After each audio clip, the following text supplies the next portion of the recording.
Odamning immunitet tanqisligi virusi bilan yashovchi shaxslarning mehnat huquqlari. 2024-yil 1-fevral holatiga rasmiy ma'lumotlarga ko'ra, O'zbekistonda odamning immunitet tanqisligi virusi bilan yashovchi shaxslar soni 49.326 kishiga yetdi.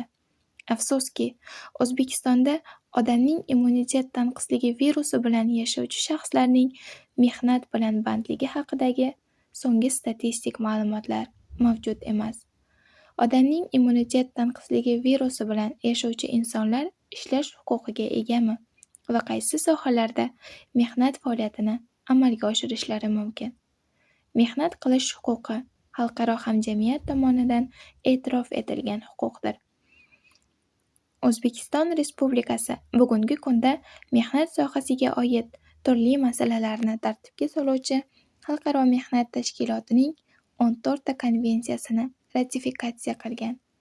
Yangi konstitutsiyamizning 42-moddasiga ko'ra, har kim munosib mehnat qilishi, ish tanlash erkinligi, xavfsiz, qulay va adolatli mehnat sharoitlariga ega bo'lish va ishsizlikdan qonunda belgilangan tartibda himoyalanish huquqiga ega.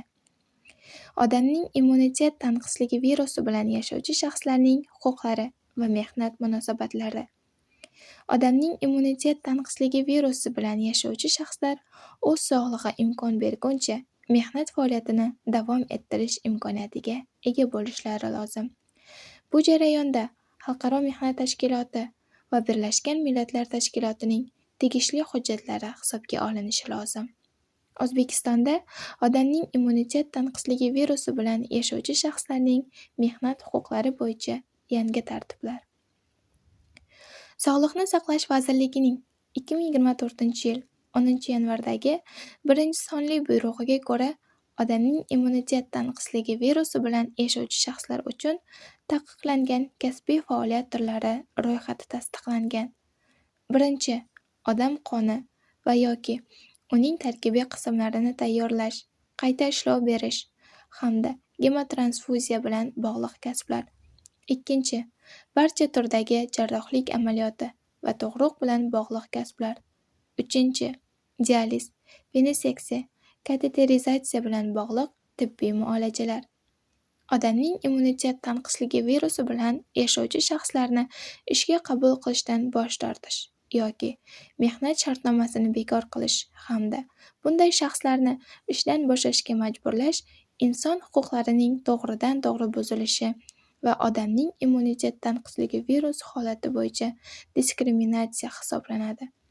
Ishga qabul qilish va ish faoliyati davomida ish beruvchi xodimdan odamning immuniteti tanqisligi virusi infeksiyasi bor yoki yo'qligi to'g'risidagi ma'lumotnoma talab qilishi mumkin emas. Huquqni muhofaza qilish organlarining huquqiy hujjatlarida nazarda tutilgan hollar bundan mustasno. Xavfsiz mehnat sharoitlarini ta'minlash va odamning immunitet tanqisligi virusi bilan yashovchi shaxslarning ijtimoiy himoyasi. Ish joylarida xavfsiz mehnat sharoitlarini yaratish muhim omillardan biridir.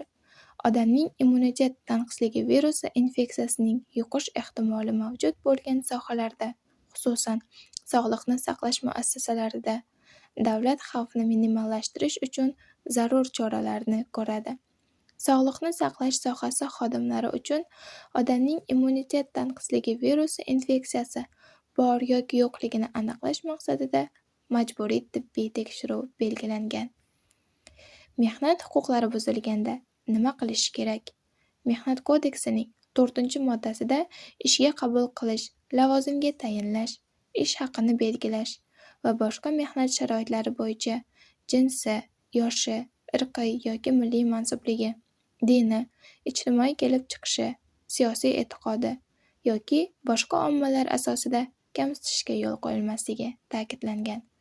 Ish beruvchining xodimni odamning immunitet tanqisligi virusi, odamning immunitet tanqisligi sindromi bilan yashayotganligi sababli ishga qabul qilmasligi yoki ishdan bo'shatishi taqiqlanadi. Ishonch va hayot RNNT Telegram boti PLWH _bot va ishonch telefoni +998 55 kodi bilan 503 06 00 orqali siz odamning immunitet tanqisligi virusiga test topshirish, o'z huquqlaringiz haqida ma'lumot va bepul huquqiy maslahat, psixologik va ijtimoiy qo'llab-quvvatlash xizmatlari, ishonch kabinetlarining manzillari haqida batafsil ma'lumot olishingiz mumkin. Ushbu xizmatlar anonim va maxfiy tarzda ko'rsatiladi.